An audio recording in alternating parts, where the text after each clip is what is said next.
morning. Welcome to the Going Executive Director Show. Our purpose is to share with you the vision, skills, techniques, inspiration, motivation, and daily activities needed for you to build a solid, profitable business. Remember, this is our team's philosophy, so get out a pen and paper and let's take lots of notes. Awesome, guys. So Friday, we're leading into the weekend. A lot of people, inside of direct sales or network marketing use the weekend to maximize what they're trying to do. Shamala's here. Hello. You're trying to get in front of as many people as possible. So you have to kind of judge this based on who you're trying to talk to. And there's a couple different kinds of people we run into. Number one is our friends, family, relatives, somebody that we actually can get a hold of. No. You have the ability to call them because you know them at kind of weird hours, weird times. It's a little bit easier. But what I found is this Friday evening, what do most people do? Especially right now, I know a lot of people are going to go see the movies. A lot of people are going to go see Endgame. Avengers is all over on Facebook Live. So we know that for sure. Donald, what's happening?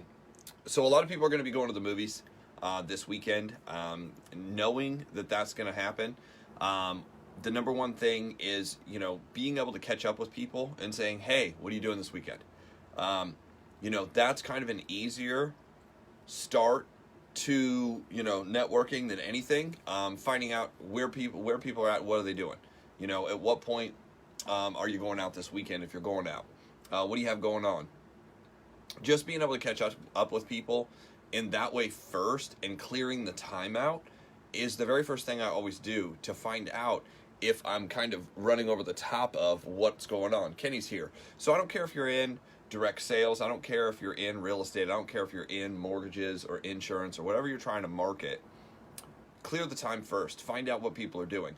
Too many times people don't ask people, hey, what's going on? What are you guys doing? And you start talking and you start pitching whatever you're doing, or you're trying to set up a time with people, but you haven't cleared the time with them yet. It's your objective, trying to push something on somebody rather than finding out where the opening time is, what would be more convenient. For us, the weekends usually consist of work. Why? Because, we're in a business of luxury. Adam, what's going on? We're in a luxury business, so, most of our appointments take place at times when most people are off work and or, if they're business people, they take off, after their appointment. So typically, most of the business people that I work with, whether they're pharmaceutical sales reps or, chemical engineering or whatever they're doing, an anesthesiologist or something like that, they'll work up until 2, 3, 4 o'clock because they went in at 6 a.m. and then they're traveling.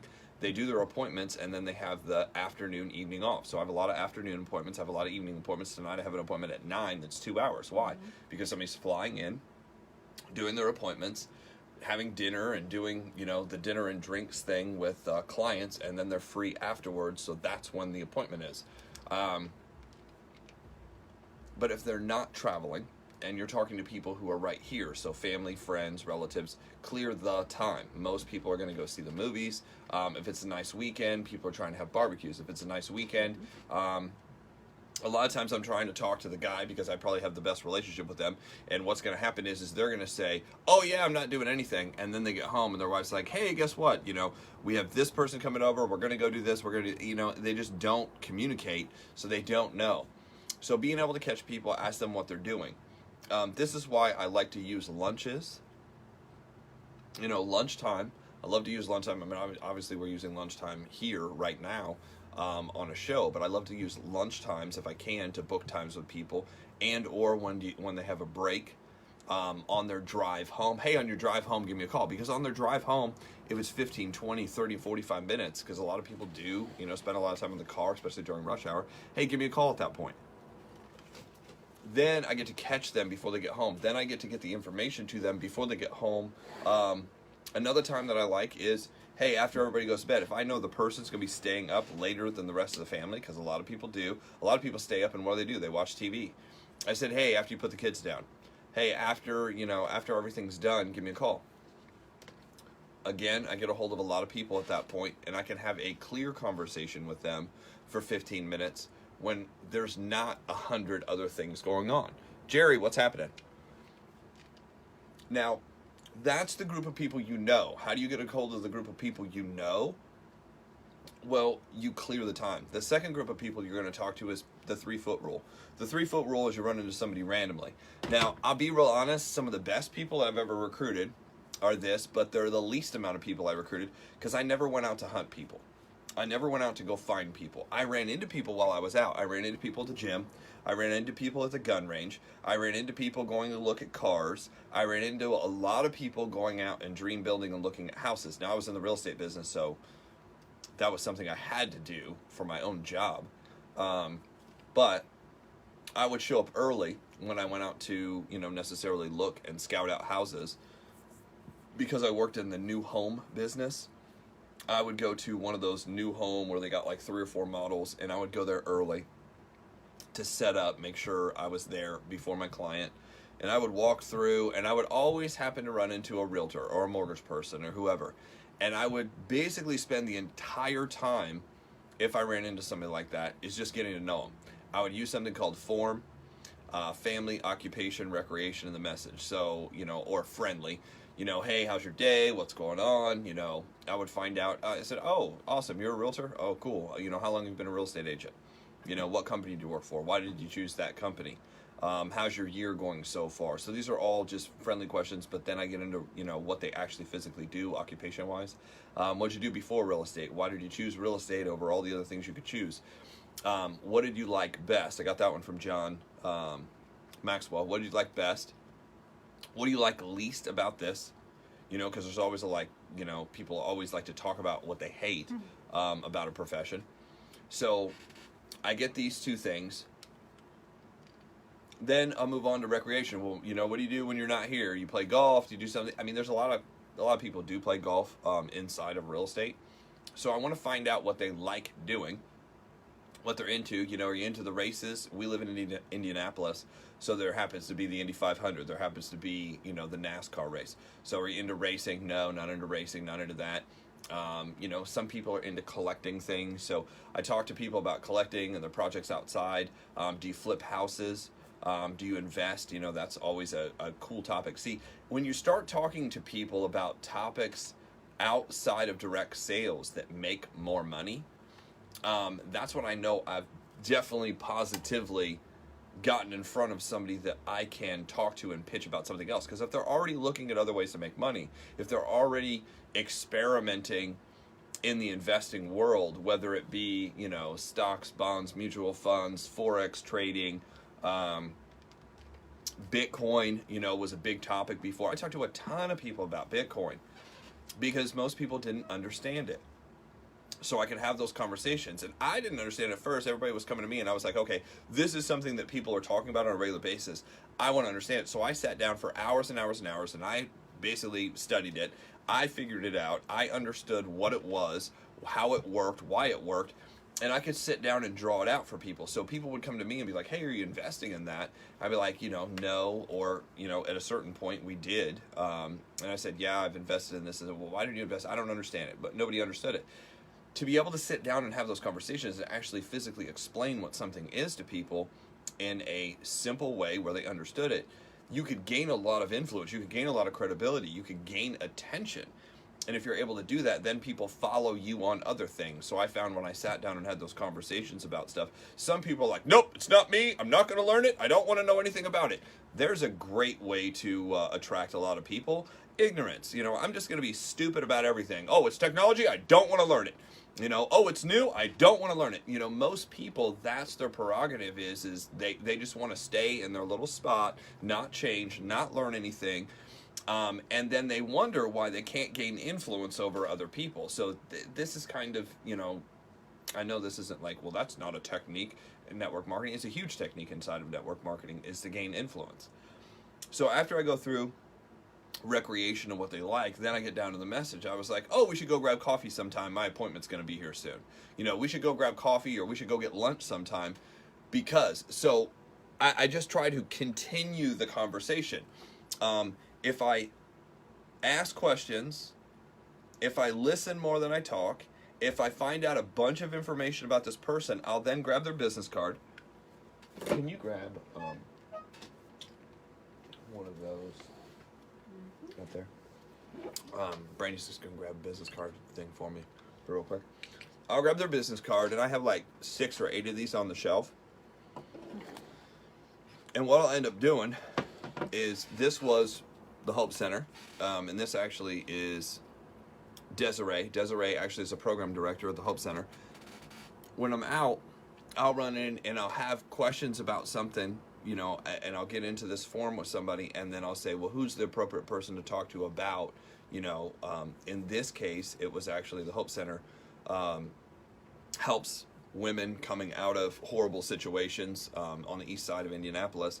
And I asked for the program director because I knew somebody who wanted to donate something. I said, well, I do have people who donate certain things, so I'd love to be able to make that connection. And she's like, great, here's the card. In other cases, you know, I can go through different real estate. This is one that I just picked up the other day.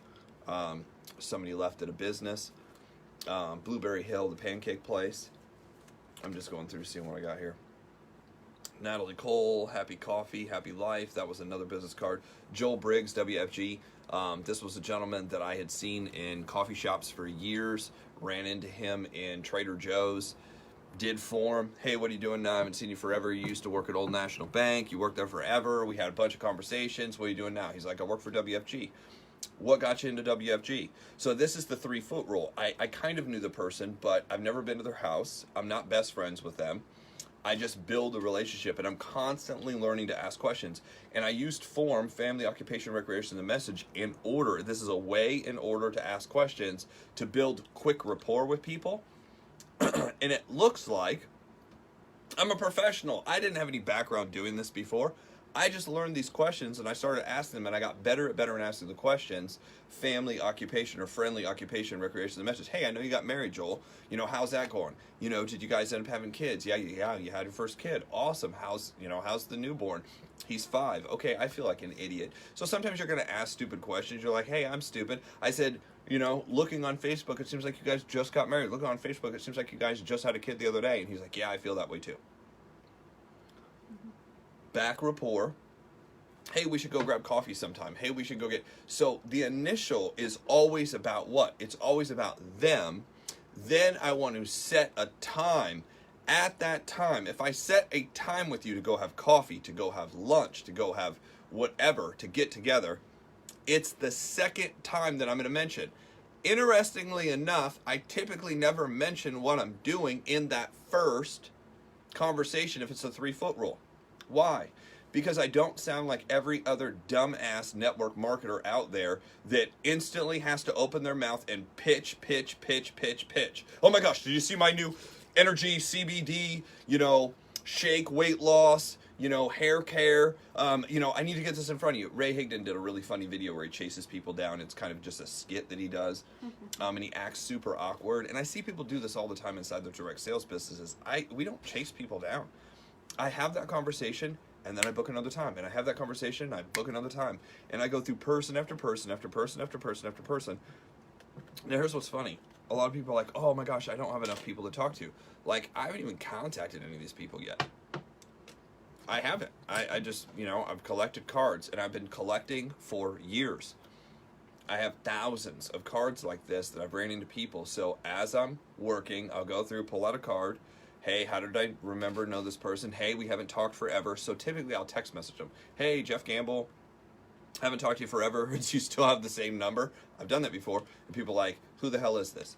You know, Jeff Gamble, blah, blah, blah. And then they'll probably look it up on Facebook. Like, oh, yeah, that guy that does the Facebook Lives. Right on. How are things? Oh, things are good. I said, you know, we're working on some new stuff. I said, we haven't talked forever. You know, are you open to grabbing coffee? If they have a business card and they're already in sales and they're already in marketing, typically, most people will do what? They'll get coffee with me. That's not weird. That's a 3-foot rule. So we've gone over friends, family, acquaintances, people that you've gotten together with before. You can call them whenever, kind of figure out a time to present. People 3-foot rule business cards, I'll typically do form and then set a time to have coffee. Now, what do we do when we have coffee? When we have coffee, I'll catch up a little bit more. I'll be like, look, one of the things I want to do is I want to run by what we're actually working on right now. So if you happen to run into the right person, you can refer them to me. I go right back to the favor. Now, I might have met this person the day before, but I can already do that because I've established enough, not a relationship. Because people are like, well, you just need to build relationships with people. You don't have time to build a relationship with everybody. What am I going to do? I'm going to hang out. I'm going to watch this guy get married, have kids, and then I'm going to contact him. I'm like, that makes no sense. You don't have to build a relationship. You have to build rapport. Enough rapport where the person's willing to listen to you. Here's an instant way to grab attention, rapport, and influence. Attention and rapport and influence is gained when you listen to somebody. When you ask questions and you listen, and you're not overzealous just to pitch your deal. The second thing I do is I look for ways to connect this person to another person. Who would be their ideal client?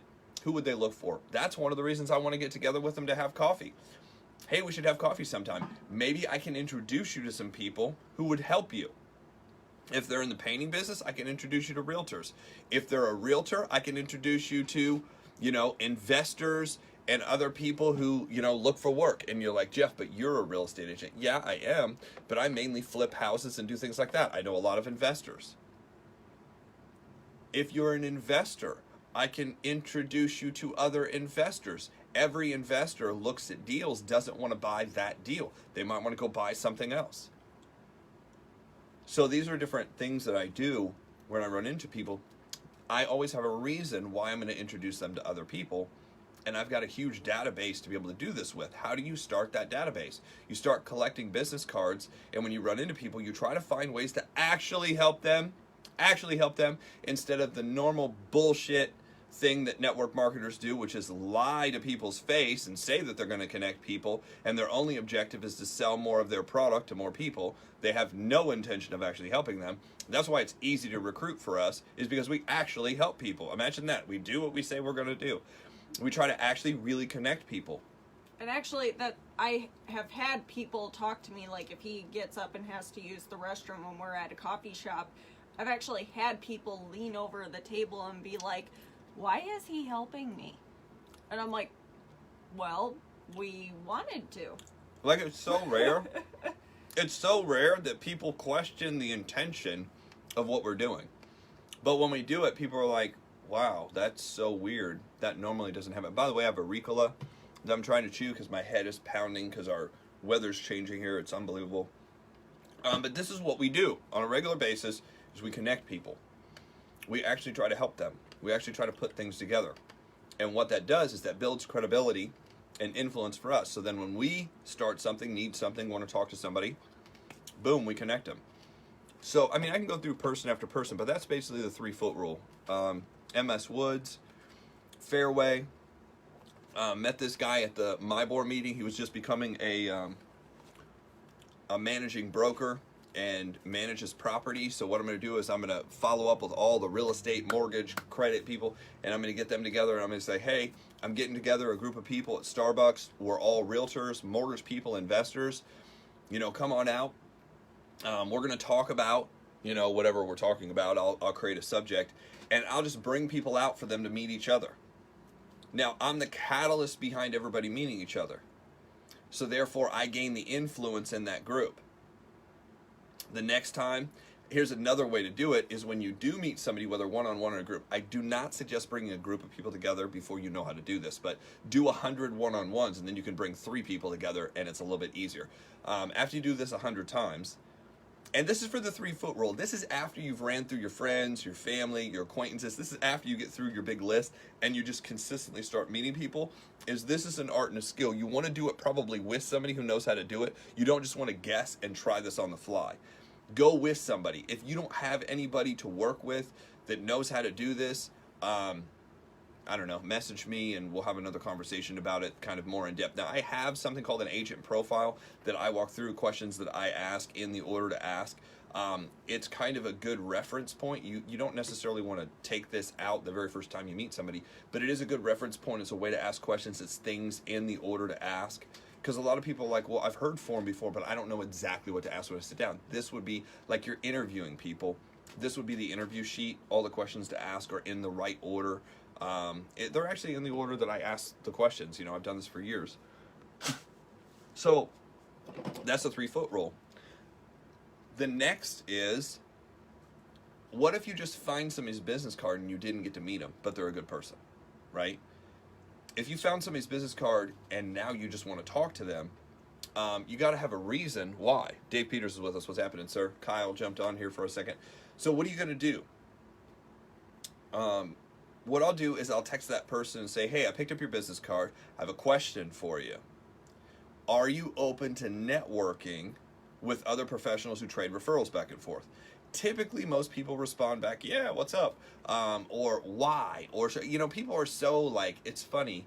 You put your business card out there and people are so skeptical of intentions because everybody's out to sell and nobody's out to help. So sometimes I have to like go into it. I was like, hey man, you got a second right now? Yeah, sure. I pick up the phone. I'm like, hey, I picked up your business card. I found this. I happen to be, and then I just give my background. I said, look, we own a couple businesses here. We're real estate agents. We're constantly networking with other people. A, trying to get the word out about what we do. B, seeing if we can connect other people. Are you open to having coffee? I'm point blank right now. Let's go in front of people.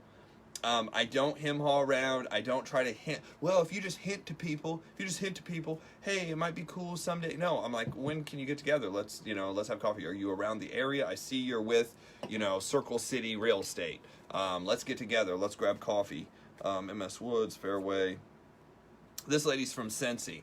So we already know she's in network marketing. Jennifer, she's in network marketing, lead consultant. She's here in Indianapolis because she has a 317 number. She has her address on her card. Not a good idea. You don't want people stopping by your house, knocking on your door, and be like, hey, I need some of that Sensi stuff. I'm like, no, I'm kidding.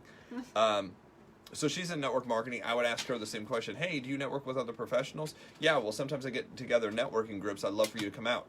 You mean that you'd invite another network? What if they try to steal your people? Good luck. I would say good luck. Because people coming in just to sell people stuff, see people's intention right away, and if you're inexperienced and don't know what you're doing, they'll come in with their bag full of stuff, trying to sell everybody stuff. Meanwhile, they'll kind of see nobody else is doing that. Everybody else is networking. Everybody else is having a conversation. They get isolated, and they're like, okay, what I'm doing is not working. But what that person's doing is working. So here's what ends up happening is they will eventually ask, well, what company are you in? Why did you choose that company? All of a sudden, they start asking, they start doing for them, not even knowing it. And what eventually happens is that person who got invited out, who sees what's going on, it says, you know what?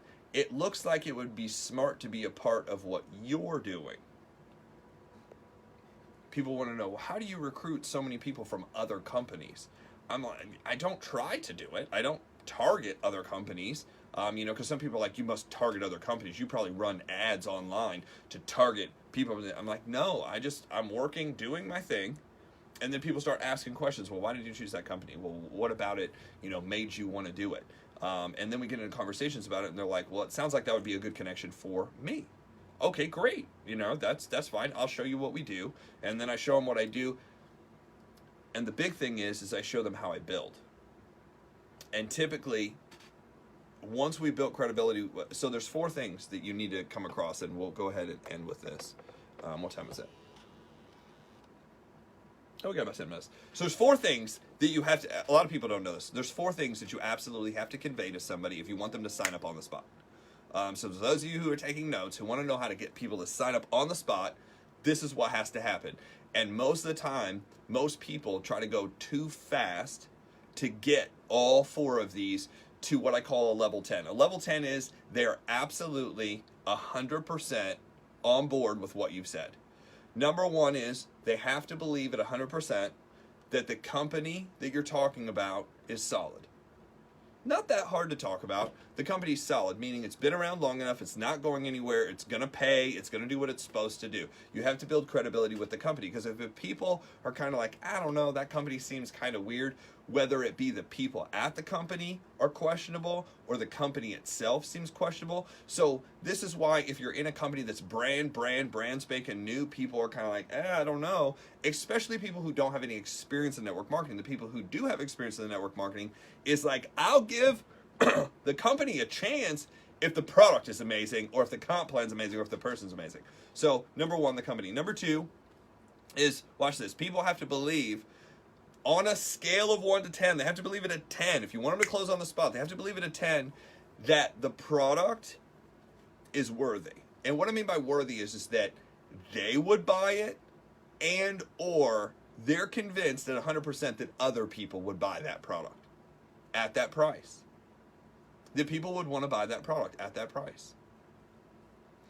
If the company is not 100% and the product's not 100%, you really can't go on to the next part. You can, I mean, in a presentation you're gonna, but they're not gonna make a decision. So I'll get all the way to the end. So this is why we talk about the company first. We talk about the need in the marketplace. So if we talk about the company, we talk about the need. The need helps sell what? It helps sell the product line itself. So you're going to go from the company's stable at 100%. People are like, okay, cool. The need in the marketplace builds into the product, right? And the product builds into, we pay. Because the product's priced the way it is, because the company's set up the way it is, because the company's seller has money, then you can talk about the compensation plan. If the compensation plan makes sense and it pays out, and you're like, hey, here's proof of it paying out, it's really good to have testimonials. It's really good to have a check. We're not supposed to sell based on the check, but I just want to show you that the company does pay out. You know, it's proof that it works, not proof that this is what you're going to make. So FYI, disclosure, don't ever guarantee incomes. You're like, oh man, if you sign up with me, you're guaranteed to make X number of dollars. That's what the FTC is looking at and trying to shut that kind of conversation down. So if you can get the company at 100% and people are believing, and then you get the product at 100% because you're using the need in the marketplace to sell that, they don't, watch this, people will sign up in companies even if they don't believe they need the product. If they believe at 100% that other people would buy it. It's kind of interesting, right? Then you move on to the compensation. They have to believe at 100% that the compensation makes sense. Not all of the bonuses and all that shit. They just have to believe that the compensation makes sense for what you're selling. Like, they have to see. Now, here's another thing that people don't actually know. Did you know most people make a decision about the compensation plan based on how much it costs to get their money back? Based on how much it costs to get their money back. So whatever it costs to get in, what they're calculating is could I join this and get my money back? So if you have an explanation that's so crazy complicated to explain the money, like if you start talking about, well, all you need to do is get 6 people over here and then that qualifies you, and then you move into the diamond bonus package, and then the diamond bonus package, you got to buy this, and you got to have this PV and this GV and this NYC, ABC, XY, blah blah blah bonus, and then you get qualified, and then over here, and then if you do volume, then you make a $20 commission. Isn't that awesome? No, because I have no idea what the hell you just said. Where are you showing them that they can get their money back? Because a lot of these companies are like, you need to just buy a package of 10. If you buy a package, all the leaders are buying packages of 10, and people are like, how in the am I going to make my money back if I buy a package of 10 what? 10 what? What am I getting here? How do I make my money back? If you can't explain exactly how they're getting their money back, the chances of you closing them become smaller and smaller and smaller and smaller. Have to be able to do that. That's where people click and go, okay, I could do this. I can at least get my money back. And if I can get my money back, I'm willing to try it. So the third category is compensation. The fourth category that people have to believe at a scale of 1 to 10 is the people and or the plan that you've laid out for them that they could make it and succeed. They have to believe in the person or the people you work with. So this is where certain people have that integrity already, where people are like, I could join you because I see you've made it in several other things. They can make that decision at 10 really easily. Some people have no credibility doing this, but because of their edification of another person, they believe, man, if this person edifies this person this much, and not crazy, stupid, weird edification, but like walking on water and... Yeah. Oh my gosh, this person walks on water and glows in the dark, and everything he touches is like Midas, he turns to gold. It just sounds ridiculous. But if you're like, look, this person's successful. I mean, we used to tell a story. I was in a certain company where, the leadership had started several businesses, and we like, look, they started this business and they rose to the top. They started this business and they rose to the top. They started this business and they rose to the top. Everything they do, they become great at. everything they do, they become great at. So it taught me that if somebody's won once and somebody's won twice, if you've won 3 times in a row, what is the likelihood you're going to win again? I mean, if you ever met people in business like that, that doesn't sound crazy. It just sounds like that's one of those families in America that figured out how to make it work. So you have to use language to your advantage that makes sense. And you have to use language in a particular order so that way it's believable and you don't look like a clown.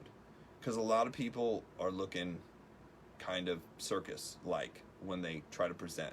And this is why you want to follow a script of somebody who is having success, because probably if they're having success, they're using their words in a particular order. And this is something called the straight line technique. If you ever heard of, the guy has kind of a bad reputation, but the methodology is genius. The straight line technique was created by Jordan Belfort. Jordan Belfort has a very bad rap because he was a horrible person, and he even says this from stage. Look, I was a bad guy. He said, but the technique that I figured out how to do works, period, whether you're doing it for the right reason or for the wrong reason, which is kind of scary. But he's teaching it and he's making a fortune off of it. And the straight line technique basically means if you get a 10 at the company and you get a 10 at the product and you get a 10 at the compensation plan and then you get a 10 off the person, their ability to close is instantaneous. Most people don't understand this. So you get to the end and you explain the people in the program, and this is why third party is so important, because if you don't have any credibility, if you haven't made money, if you haven't had a check lately, it's better to pass them off to somebody who's making money right now, because their belief level is so high, they'll influence them to get to a 10. And if you're wavering and you're like, God, I got to make this work, I can't make this work, I'm trying to figure out how to make this work, it's very hard to transfer that feeling to somebody else that absolutely positively, I can help you make this work, if you're not absolutely positive that you can make it work. Makes sense, right? So it takes third party right there. And that's why third party is so important. That's why another event is so important. That's why a third party call is so important from somebody else. If you're trying to close every person and you're not already a 10 in your own head, being able to influence people to 10s, you have to use third party, or people are going to waver. They're not going to believe you. And they're not going to believe you, period. It doesn't matter what the hell your background is. So 10, 10, 10 is what you're looking for. A 10 in the company, they have to believe at that level. That means 100%, a 10 at the product, 110%, 10 at the compensation, and then 10 based on the people and the plan. If people believe at those 10s, then you can ask the question, do you see an opportunity for yourself here? And they're like, yeah, actually I do. Can you afford to take advantage of it? That's really the fifth thing. Are you talking to a qualified person to begin with? Or are you talking to somebody that's questionable if they have any money at all? If they make $7, $8, $10 an hour, the likelihood of them having $200 extra is probably zero. Why? Because, let's face it, if you make $70,000 a year and you had to scrape together to get your starter kit, how do you think somebody at $8 an hour is trying to do it? Mm-hmm. Now, you can have every reason, every why in the world, and you can be the most excited person in the world, but if you're an unknown person to this person, it's really hard to give somebody a shot over the phone or even in person if you don't know them and there's not somebody else there, there's not the proof, you haven't talked to anybody else, there's no other reference point. They haven't seen anything else, they haven't heard anything else, they haven't read anything else, and they haven't met anybody else. It's very hard for them to take a step forward. But watch this. If they meet you for the first time and it's skeptical or it's questionable, they like the sound of everything. They're like, I like the company, I like the product, that sounds good, the money sounds good, but this person, I don't know this person, that would be weird. That'd be weird to sign up. They're out of their mind. That'd be weird to sign up the very first time over the phone. I don't know this person, this is questionable. But you get them information and you get them to third party, all of a sudden their belief might go from a 7 skeptical, they want to do it, they're skeptical, to an 8 or 9, and then they see another event and they're like, yeah, this is a good thing. Now I've seen somebody who looks like me, who sounds like me, who's just getting started, who has no background in this. Those people are making it. I now trust. I now believe. They have to relate to somebody. If you're a super fast talking, I realized for a long time that I killed a lot of my success because I was so strong. I was like a level 12 out of 10 coming at them about the product and the compensation, and I was so convinced that it was going to work and everything. They're like, this person's too pushy, it's too much. So they would back off, and then I'd bring in like kind of a slower talker that was just kind of like, well, you know, I didn't really want to get to $1 million. I just wanted to pay my bills. And people like, I relate to that. That if that person's working with that person, I'm in. And I was like, what the? That person doesn't even seem like they're going anywhere in my eyes. But that's who they related to. And that person verified, right? So sometimes people aren't looking for the information. They're looking for confirmation. They're looking for validation. That's what they need to hear. That's why the testimonials are so important. That's why a different personality is so important. That's why if you're a guy, they need to hear it from a girl. A lot of guys they forget that. You know, if you're talking to a female about it and you're trying to close them out, they're going to join better off of a woman's testimonial than your testimonial, just because that's who they're going to relate to. So this process, you got to first identify the time that you're going to talk about what you're doing. Then you have to identify, do you have this process down? Do you have the contact right? Do you have the qualification right? Do you have the pitch right? The pitch is, do you have the presentation right, in the right order, using the right words? Most people, even though they'll have it written out in front of them, even though they'll go to the event, they'll change it. They're like, oh, I just need to be me. And when you're you add stuff that kills your presentation. You don't know it. You don't know it. And in some cases, you are not the best version of yourself. In some cases, sometimes you need a little time to grow a bit to develop into a person, because we are in an attraction business. And to be honest, when I first started, I wasn't there either. So I'm speaking based on my experience. I was not very attractive to other people. I didn't have my stuff together. I was trying to figure it out, and I needed to say things I had a very different language in a way to people that wasn't of someone who knew what they were doing and what they were talking about, and now it's all over the place. We actually do this in our massage business. We have a script of when somebody messages us about coming in for an appointment, we have a script of how we go through these people to set them up with an appointment. Now, every time we've had somebody who is not doing well, they're like, I don't understand. I'm not getting any appointments. Like, what's going on? And it never ceases to fail. And I'm like, okay, well, let's go through and see how you're answering people, because we always answer through text message or email. So I'm like, let's go through and let's see what's going on. Every time they change the script. Training, I got 1 minute. We got 1 minute? Okay, I'll make it quick. So every time they've changed the script, and it's always just one little thing, just the way they worded it, or they just took something out completely. They're like, well, I just didn't feel like I needed that. And I'm like, well, there's a purpose to why that's there. So we have a script on our team, and I'm like, I like to have something laid out exactly what to say, so that way the newest person just has to read it. Makes it easy, but it never fails. Somebody always changes it and then wonders why there's problems later. But I'm just going to use the holistic health business as an example.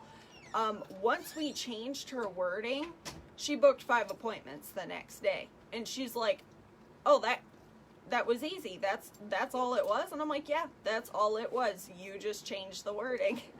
So with that, we are going to jump off. Jeff has his leadership show that he does outside of this. So it is Friday. Everybody have a good weekend, and we will see you on Monday. Be strong.